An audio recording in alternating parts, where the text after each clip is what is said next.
Hi friends, అందరికీ నమస్కారం. అంజలి కథలకి స్వాగతం. కాశీ మజిలీ కథలు 107వ భాగం. గోణికాపుత్రుని కథ. దత్తుడు మొదలైన స్నేహితులలో ఒకడైన గోణికాపుత్రుడు అనుకున్న ప్రకారం ఒక శుభముహూర్తంలో కాశీ నుంచి బయలుదేరి దక్షిణ దిశగా నడుస్తూ అనేక జనపదాలలో తిరుగుతూ అక్కడి విశేషాలు చూస్తూ ఒకనాడు ఒక చెట్టు నీడలో కూర్చున్న సమయంలో ఆ దారిని పోయే బ్రహ్మచారి ఒకడు ఆ చెట్టు క్రింద ఉన్న గోణికాపుత్రుణ్ణి చూసి అతడికి నమస్కరించాడు. దానికి గోణికాపుత్రుడు, "నువ్వెవరు? ఎక్కడి వాడవు? ఎక్కడికి వెళుతున్నావు?" అని అడగ్గా దానికి ఆ బ్రహ్మచారి, "అయ్యా, నాదొక పల్లెటూరి కాపురము. నా పేరు గోమధుడు. నేను బ్రాహ్మణుడను. దరిద్రునవ్వటంతో ముష్టి కోసం ఈ గ్రామం వచ్చాను" అని చెప్పగా గోణికాపుత్రుడు నవ్వి, "నీకు పెళ్ళయిందా? విద్యాభ్యాసం ఏమన్నా చేశావా?" అని అడిగాడు. అప్పుడు గోమరుడు, "నా చిన్నతనంలోనే తల్లిదండ్రులు చనిపోయారు. సంసార భారం నాపై పడింది. ముష్టి ఎత్తుకుంటూ సంసారాన్ని సాగిస్తున్నాను. చదువుకునే అవకాశం కలగలేదు. విద్యలేని నాకు పిల్లనెవరిస్తారు? శుద్ధ బ్రహ్మచారిని" అని చెప్పగా గోణికాపుత్రుడు, "అయ్యయ్యో, విద్య నేర్చుకోవాల్సిన వయసులో ముష్టి ఎత్తుకుంటున్నావు. నీ ఒక్క పొట్ట కోసం ముష్టి అవసరమా? ఇప్పటికైనా మించిపోయింది లేదు. భిక్షం మాని చదువుకో" అన్నాడు. "అయ్యా, నాలాంటి వాళ్ళందరూ చదువుకొని విద్వాంసులైతే లోకం నిలవనే నిలవదు. ఇప్పుడు చదివితే చదువు వస్తుందా? పెళ్లి కోసం భిక్షం ఎత్తి ఏదో 4 డబ్బులు కూడబెట్టాను. అందుకే ప్రయత్నం చేస్తున్నాను. స్వామి, మీ వైపున పిల్లలు ఎవరైనా ఉన్నారా?" అని అడిగాడు. దానికి గోణికాపుత్రుడు చిరునవ్వు నవ్వి, "పిల్లలకేం కొదువా? చాలామందే ఉన్నారు. కానీ పెళ్లి చేసుకుంటే మాత్రం నీ కష్టాలు తీరుతాయా?" అని సందేహం వ్యక్తం చేశాడు. "మహాత్మా, నాకు చక్కని భార్యతో కాపురం చేయాలని ఉంది. మిమ్మల్ని చూస్తూ ఉంటే మహా విద్వాంసుల్లా కనిపిస్తున్నారు. మీకు శుశ్రూష చేస్తూ మీతో పాటే వస్తాను. నాకు పెళ్లి చేస్తారా?" అని ఆ బ్రహ్మచారి అడగ్గా గోణికాపుత్రుడు అందుకు అంగీకరించాడు. ఇద్దరూ కలిసి వెళుతూ ఒకనాడు విపుల అనే అగ్రహారం చేరుకున్నారు. ఆ అగ్రహారంలో సోమశర్మ అనే దైవజ్ఞుడు ఉన్నాడు. ఆయనకు సంపదకు కొదువు లేదు. జ్యోతిషంలో అలాంటి పండితుడు లేడని ప్రసిద్ధి. అతనికి చాలా కాలానికి ఒక ఆడపిల్ల పుట్టింది. ఆమెకు జాతక కర్మాది విధులు నిర్వర్తించి సంతోషంగా పంచాంగాన్ని చూసి చిన్నబోయిన భర్తను చూసి ఆయన భార్య ఇలా అంది, "స్వామి, మన అమ్మాయి పుట్టిన వేళ మంచిదేనా? దీని ఆయువు ఎంతకాలం? పంచాంగం చూసి అలా చిన్నబోయారేంటి?" అని ప్రశ్నించింది. దానికి సోమవర్మ, "సాధ్వి, మన అమ్మాయి పుట్టిన వేళ విశేషము బాగానే ఉంది. ఆయువు కూడా ఎక్కువే. కానీ స్త్రీకి ఉండవలసిన గుణాలు మాత్రం లేవు. జారయ్యై మన కులానికి మచ్చ తీసుకుని వస్తుంది. అలాంటి కూతురు పుట్టకపోతే ఏమిటి అని బాధపడుతున్నాను" అన్నాడు. ఆ మాటలు విని ఆ ఇల్లాలు, "సరి, ఇదా మీ విచారానికి కారణం? పరీక్షించి చూడగా స్త్రీలలో జారిని కానిదెవరు? మీరు చదువుకున్నారే గాని లోకజ్ఞానం తక్కువ. ఇది బతికి బట్టగట్టినప్పుడు చూసుకుందాంలేండి" అని భర్తను ఊరడించి ఆ మాటలను తల్లిదండ్రులతో చెప్పగా వారు ఆ పిల్లని ఎత్తుకున్నప్పుడల్లా జారా జారా అని ముద్దులాడేవారు. అప్పటినుంచి ఆ పిల్లకు ఆ పేరే స్థిరపడిపోయింది. క్రమంగా ఆ అమ్మాయి దినదిన ప్రవర్ధమానమై 17 ఏళ్ళు వచ్చేసరికి మనోహరంగా ప్రకాశించింది. తల్లిదండ్రులు ఆమెకు వివాహం చేయటానికి నిశ్చయించుకున్నారు. ఆమె విద్యా రూప విశేషాలు విని చాలామంది ఆ పిల్లని అడగటానికి వచ్చి జారా అనే పేరు విని కారణం అడగ్గా సోమశర్మ నిజం చెప్పేవాడు. దాంతో వారు తమ కోడలు వ్యభిచరిస్తే అపకీర్తి వస్తుందని భయపడి వెనక్కి వెళ్ళిపోయేవారు. ఆ విషయము దేశమంతటా వ్యాపించడంతో ఆమెను పెళ్లి చేసుకోవటానికి ఎవరూ ముందుకు రావటం లేదు. ఒకనాడు సోమవర్మ భార్య తన భర్తతో, "స్వామి, మనకు కావాల్సినంత సంపద ఉన్నది. కానీ ఉన్న ఒక్క కూతురికి పెళ్లి చేయలేకపోతున్నాం. మీరు నిజం చెప్పడం వల్లనే కదా ఇలా జరుగుతోంది. కన్నతండ్రి ఎవరైనా ఇలా చెప్పుకుంటారా? ఇక మీదటైనా పిల్లని అడగడానికి వచ్చిన వారికి ఈ విషయం గురించి ఏమీ చెప్పకండి. దీని గురించి మా అన్నయ్యలు మిమ్మల్ని తప్పుపడుతున్నారు అని చెప్పింది. అప్పటి నుంచి సోమవర్మ ఆ పిల్లను గురించిన నిజం ఎవరికీ చెప్పనని ఒట్టు పెట్టుకున్నాడు. గోణికాపుత్రుడు గోమరుడు ఆ అగ్రహారంలోనికి రాగానే వారు జారని అడగటానికి వచ్చారనుకుని గ్రామస్తులు కొందరు వారితో ఆమె కథనంతా చెప్పారు. గోణికాపుత్రుడు నవ్వుతూ గోమరుని మొహం చూడగా, ఆర్య, విద్యలేని నాకు పిల్లనెవరిస్తారు? సోమవర్మ కూతురు జార అయితేనేమిటి? విద్యా రూప గుణ విశేషాలు కలిగినది కదా. ఆ పిల్లతో నాకు వివాహం జరిపించండి అన్నాడు.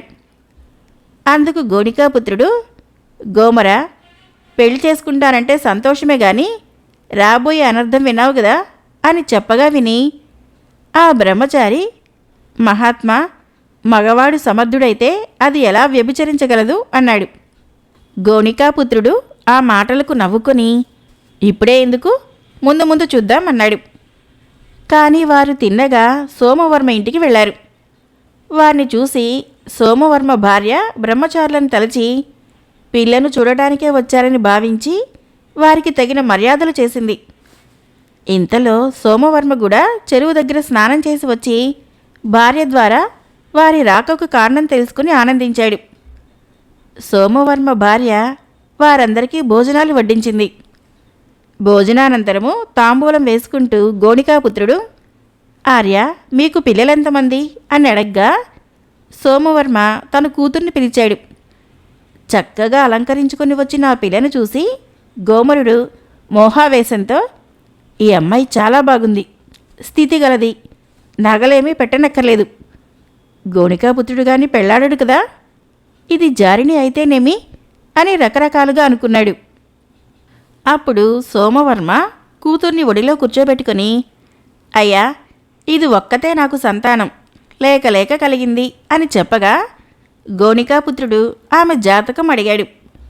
సోమవర్మ భార్య సైగ చేసి లేదని చెప్పమన్నప్పటికీ అతడు వినిపించుకోకుండా ఉంది అని చెప్పి లోపలికి వెళ్ళాడు. అంతలో అతని భార్య వచ్చి, మీ మూలంగా పిల్లకి పెళ్లి కాకుండా ఉంది, జాతకం లేదని చెప్పవచ్చు కదా. అప్పుడే ఈ ఊరి వాళ్ళు పిల్ల గురించి వారికి చెప్పేసే ఉంటారు, అందుకే వారు జాతకం అడుగుతున్నారు.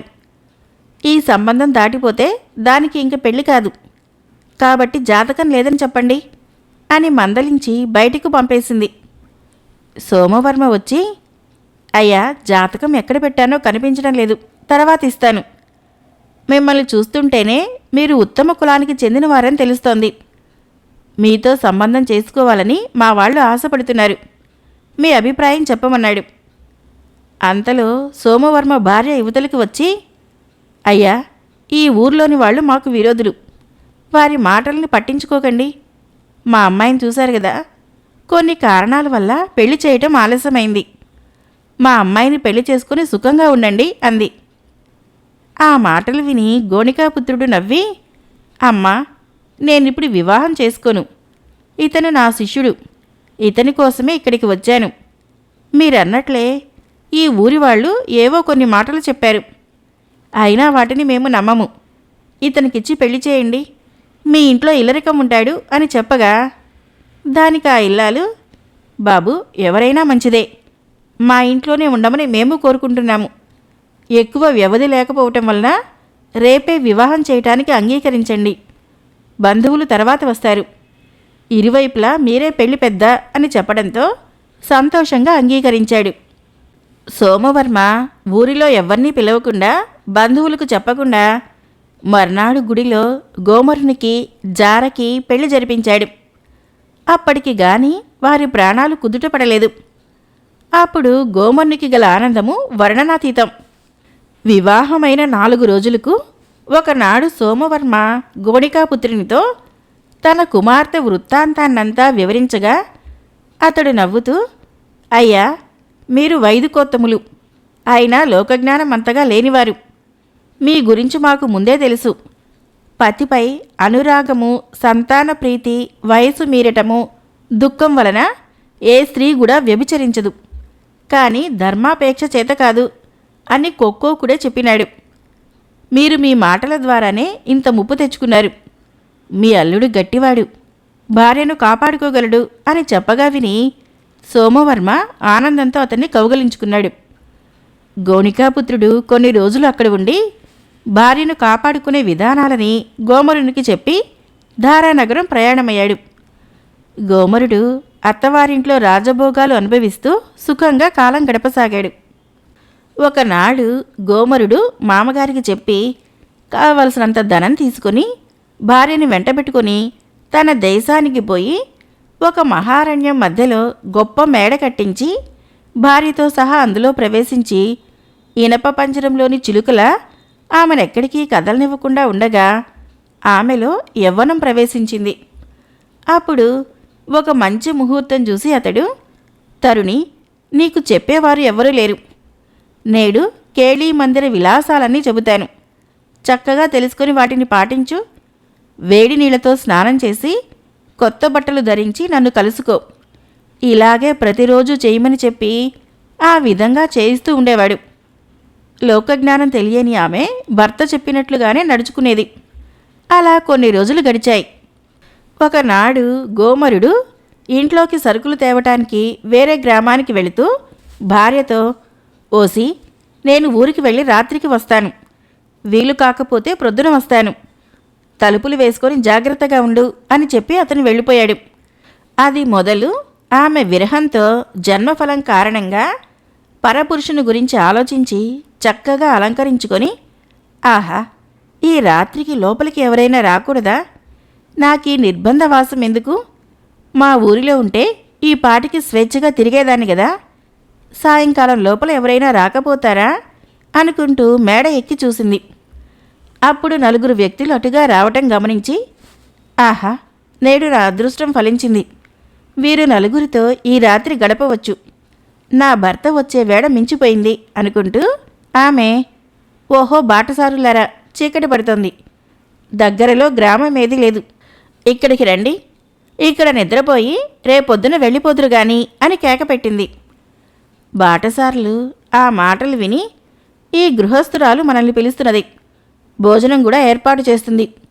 కాబట్టి ఈ రాత్రికి ఇక్కడ పడుకొని తెల్లవారుగానే వెళ్ళిపోవచ్చు అని వారిలో ఒకడనగా మరొకడు, ఈ అడవిలో ఒంటరిగా ఉంటున్న ఆమె దగ్గరకు వెళ్ళటం మంచిది కాదు.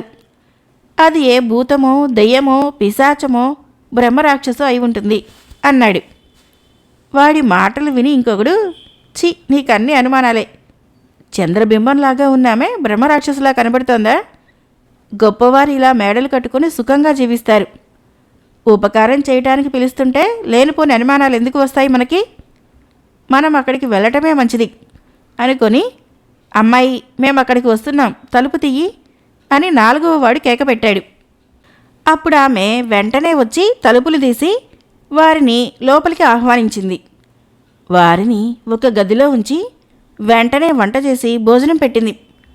భోజనానంతరము వారికి తాంబూలం ఇచ్చి, బాటసారులారా, మీరెవరు? ఎక్కడికి వెళ్తున్నారు? ఈ వయసులో మీ భార్యలను వదిలి వెళ్ళటం ధర్మమా? వారెంతగా బాధపడుతున్నారో కదా. నా భర్త పొద్దున్నే ఊరుకు వెళ్ళాడు. రేపు ఉదయం వస్తాడు. ఒంటరిగా పడుకోవటం నాకు అలవాటు లేదు. మీలో ఒకరు నాకు సాయంగా పడుకోగలరా అని అడిగింది.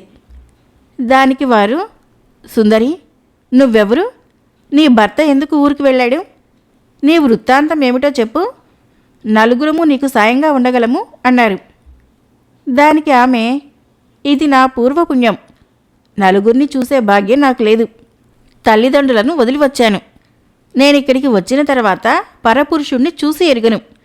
నా వృత్తాంతం చాలా పెద్దది. తర్వాత చెబుతాను. 4 ఒకేసారి వద్దు, జాముకొకరు చొప్పున 4 రండి అని చెప్పింది. వారిలో వయసులో ఉన్నవాడు తటాలను లేచి, నేను ముందు వస్తాను, పడక గదికి దారి చూపు అనగా ఆమె నవ్వి అతన్ని తీసుకుని వెళ్ళి మంచం పైన కూర్చోబెట్టి, ఇప్పుడే వస్తానని చెప్పి అవతలికి వెళ్ళింది. ఆ వర్తకుడు తనకు కలిగిన భాగ్యానికి ఆనందిస్తూ ఆమె ఎప్పుడు వస్తుందా అని ఎదురు చూడసాగాడు. బయట ఉన్న 3 వర్తకులు ధైర్యం చేసి తాము ఎందుకు ముందుగా వెళ్ళలేదా అని బాధపడసాగారు. లోపలున్నవాడు బయటికి ఎప్పుడు వస్తాడా అని ఎదురు చూడటం మొదలుపెట్టారు. ఆ జార పెరట్లోకి వెళ్ళి అలవాటు ప్రకారము చిరిగిపోయిన బట్టలు కట్టుకొని మసి పూసుకొని మండుతున్న కుంపటి నెత్తిమీద పెట్టుకొని బెత్తము వేపరొడ్డ చేతిలో పెట్టుకొని హూంకరిస్తూ వచ్చింది. అమ్మాయో, ఇది బ్రహ్మరాక్షసి అని తెలుసుకోలేకపోయాను. లేకపోతే ఒంటరిగా ఈ అడవిలో ఇంత చక్కని చిన్నది ఉంటుందా? వాడు ముందే చెప్పాడు. వాళ్ళు ఈ పాటికి దీన్ని చూసి పారిపోయే ఉండవచ్చు. నాకే చావు మూడింది అని భయపడుతూ కూర్చున్నాడు. అప్పుడు ఆమె వచ్చి 3 సార్లు మంచం చుట్టూ తిరిగి, ఇదిగో వచ్చి నీ పని పడతాను అని చెప్పి పెరట్లోకి వెళ్ళింది. అంతలో ఆ వర్తకుడు మెల్లగా మంచం దిగి చప్పుడు చేయకుండా నడిచి బయట ఎదురు చూస్తున్న వర్తకుల దగ్గరికి వెళ్ళాడు. వాడి రాకను చూసి బయట కాచుకొని కూర్చున్న వర్తకులు నేను వెళ్తానంటే నేను వెళ్తాను అని తొందరపడుతూ ఉండగా వాడు వారి నోళ్లను మూసి, అది ఆడది కాదు, బ్రహ్మరాక్షసి, ఇక్కడుంటే మనల్ని చంపగలదు అని వాడు చెప్పడంతో ఆ వర్తకులు భయపడి వారి సరంజామానంతా వదిలి తలుపులు తెరుచుకొని ఒకరికొకరు చెప్పకుండా పారిపోయారు. ఆమె ఆ విధంగా పారిపోతున్న వర్తకుల వెంట అదే విధమైన భయంకర వేషంతో వెంటపడింది. వారు మరింతగా భయపడి పారిపోయారు. జారా కొంత దూరం వారిని వెంబడించింది. నిరాశతో వెనక్కి తిరిగి వచ్చి బాధపడింది. వర్తకులు తెల్లవారేసరికి పరిగెడుతూ ఒక పల్లెకు చేరుకొని వెనక్కి తిరిగి చూసుకొని అమ్మయ్య, ఇప్పటికి బ్రతికిపోయాం అనుకున్నారు. అంతలో మూటల విషయం గుర్తుకు వచ్చి, అయ్యో, 4 లక్షల విలువైన రత్నాల మూటలు పోయాయి, దరిద్రులమైపోయాం, ఇళ్లకు వెళ్ళి ఏం చేయాలి అని అక్కడున్న చెరువు గట్టుపైన కూర్చొని బాధపడ్డారు. పొద్దున గోమరుడు సామాగ్రిని తీసుకుని ఇంటికి వెళుతూ చెరువుగట్టుపై కట్టుబట్టలతో కూర్చొని విచారిస్తున్న వర్తకులను చూసి వారి దగ్గరికి వెళ్ళి వారి వృత్తాంతం అడగ్గా వారిలో ఒకడు రాత్రి జరిగిన విషయమంతా వివరించాడు. అప్పుడతడు గోణికాపుత్రుడు చెప్పిన ఉపాయం ఫలించినందుకు ఆనందపడుతూ, వర్తకులారా, మీ ప్రాణాలు దక్కాయని సంతోషించక మూటలు పోయాయని బాధపడుతున్నారా? మీ పెళ్ళాల తాళ్ళు గట్టివి కాబట్టి మీరు బతికిపోయారు. అది బ్రహ్మరాక్షసి. పగలు సౌందర్య రాశిగా ఉండి ఆ మార్గంలో వెళ్ళేవారిని పిలిచి చీకటి పడగానే వారిని చంపుతుంది. దాని బారి నుంచి తప్పించుకొని మీరెలా బయటపడ్డారో నాకు ఆశ్చర్యంగా ఉంది. రత్నాల కోసం మళ్ళీ అక్కడికి వెళ్ళకండి, అది అక్కడే కాచుకొని కూర్చొని మిమ్మల్ని చంపగలదు అన్నాడు. ఆ మాటలు విని వర్తకులు, బాబు, నీ వల్ల మంచి మాట తెలిసింది. మా వాడొకడు 10 మందిని వెంట పెట్టుకుని వెళ్ళి ఆ మూటల్ని తేవాలనుకుంటున్నాడు. అసలు బ్రతుకుంటే ధనం సంపాదించుకోవచ్చు అనుకుంటూ వేరే దారిలో వారి దేశం వెళ్ళిపోయారు. గోమరుడు తొందరగా ఇంటికి వచ్చి భార్యను పిలిచాడు. ఆమె వచ్చి తలుపు తీయగా లోపలికి వచ్చి భార్య కళ్ళు ఎర్రగా ఉండటం చూసి, రాత్రి నిద్రపట్టలేదా అని అడిగాడు. స్వామి, మీ వియోగం వల్ల రాత్రి నేను పడిన పాటలు ఏమని చెప్పమంటారు? భయమో విరహతాపమో తెలియదు గాని కళ్ళు మూతలు పడలేదు అని మాయ మాటలు చెప్పింది. దానికి గోమరుడు, అవును, నేను కూడా అదే అనుకుంటున్నాను. ఇంకెప్పుడు నిన్ను వదిలి వెళ్ళను. ఒకవేళ వెళ్ళినా రాత్రికి వచ్చేస్తాను అన్నాడు. ఆమె వంట చేస్తుంటే ఇల్లంతా వెదికి వర్తకులు మూటలు దాచిన చోటు కనుక్కున్నాడు. రాత్రి భోజనానంతరము మామూలు కార్యక్రమాలన్నీ ఆమె ముగించుకొని చక్కగా అలంకరించుకొని వచ్చాక అతను ఆమె గుండెలపై తలపెట్టి, తర్వాత ఆ వర్తకులు నలుగురా? సాయంత్రం ఈ దారిలో వెళ్తున్నారా? మేడ ఎక్కి వారిని రమ్మని పిలిచిందా? వాళ్ళు వచ్చి చావడి గదిలో ఉన్నారా? వారికి భోజనం పెట్టిందా? ఆ తర్వాత ఒకడిని ముందుగా పడక గదిలోనికి తీసుకుని వెళ్ళి మంచం మీద కూర్చోబెట్టింది. మొదట భయంకరమైన వేషంతో వచ్చి తర్వాత స్నానం చేయడానికి పెరట్లోకి వెళ్ళిందా? ఆమె వచ్చేసరికి వారు మూటలు వదిలి పారిపోతున్నారా? వారి కోసం ఆమె కొంత దూరం వెళ్ళిందా? వాళ్ల కోసం విచారిస్తూ రాత్రంతా నిద్రపోలేదా? మరి ఆ వర్తకులు వదిలి వెళ్ళిన మూటల్ని ఏం చేసింది? చిన్న గది అటక మీద దాచిందా? సర్లే అంటూ ఆమె హృదయమంతా తనతో చెబుతూ ఉంటే విన్నట్లు నటించాడు. ఆ జార అది చూస్తూ బిత్తరపోయింది. ఓసి, నేను లేనప్పుడు నువ్వు చేసిన వెధవ పనులన్నీ నీ హృదయం చెప్పింది. విన్నావు కదా? ఇప్పటికైనా నిజం చెప్పు అని గోమరుడు గద్దించేసరికి ఆమె రామరామ నాకే పాపం తెలీదు అని అబద్ధం చెప్పింది. అప్పుడు అతను నిజం చెబుతావా లేదా అని ఆమె వీపు మీద బాధేసరికి కాపాడమని అరిచి నిజం చెప్పింది. ఇంకెప్పుడు ఇలాంటి పనులు చేయనని అతని కాళ్ళపై పడింది. అది మొదటి తప్పుగా భావించి ఆమెను మన్నించి మునుపటిలాగే ఆమెతో ఆనందంగా ఉన్నాడు. 4 రోజుల తరువాత గోమరుడు ఊరికి వెళ్తున్నానని చెప్పి ఇంట్లోనే దాక్కున్నాడు. ఆమె తొందరగానే భోజనం చేసి మంచం మీద కూర్చొని రవిక విప్పి గుండెల మీద గుద్దుకుంటూ ఛీ పాడు హృదయమా, నా రహస్యాలన్నీ ఆయనతో చెప్పేస్తావా? నాకంటే ఆయనే నీకు దగ్గర చుట్టమా? నా సంగతి నీకు తెలీదు, ఇంకోసారి చెప్పావంటే చీల్చేస్తాను అంటూ 10 గుద్దులు గుద్దింది. దానివల్ల తనకే నొప్పి పుట్టింది. ఇక హృదయానికి బుద్ధి వస్తుందని రవిక వేసుకుని ఇంటి పనులు చేసుకోసాగింది. గోమరుడు ఊరి నుంచి వచ్చినట్లుగా సాయంకాలం ఇంటికి వచ్చాడు. ఆమె పెందరాలే వంట చేసి భోజనం పెట్టింది. రాత్రి అతను ఆమె గుండెలపై తలపెట్టి ఎందుకు ఏడుస్తున్నావు? నిన్ను గట్టిగా గుద్దిందా? తన రహస్యం నాతో చెప్పినందుక? నాకంటే ఆయన నీకు దగ్గర చుట్టమా అందా? చీల్చి పారేస్తానందా? నేను మందలిస్తాలే, నీకు భయం లేదు అంటుంటే ఇక నా రహస్యాలు దీని ముందర నిలవవే, నేనేం చేసినా ఇది నా భర్తతో చెప్పేస్తుంది అనుకుంటూ అతను ఆమెను దండించబోతూ ఉంటే అతని పాదాలపైన పడి ఇంకెప్పుడు తప్పు చేయను, చేస్తే నా హృదయమే మీకు చెప్పేస్తుంది కదా, ఈసారి పరీక్షించి చూడండి, తరువాత మీరే శిక్ష వేసినా భరిస్తాను అంటూ ఒట్టి వేసింది. ఇక నీ తప్పులు నా దగ్గర సాగవు, ఇకపై ఏ చిన్న తప్పు చేసినా నిన్ను గట్టిగా శిక్షిస్తాను అని మందలించాడు. అప్పటి నుంచి జారా తన హృదయానికి భయపడి అణుకువగా ఉండసాగింది. భార్యకు బుద్ధి వచ్చిందని భావించి కొన్నాళ్లకు ఆమె పుట్టింటికి తీసుకుని వెళ్ళాడు. సోమవర్మ అతని భార్య వారిని ఆదరించారు. తల్లి స్నేహితులు ఆమెను నీ భర్త నిన్ను బాగా చూసుకుంటున్నాడా, నీ కాపురం అనుకూలంగా ఉందా అని అడగ్గా ఇది విని ఆయనతో చెప్పేస్తుంది అని తన గుండెని చూపించి సైగ చేసింది. వాళ్ళకేమీ అర్థం కాలేదు.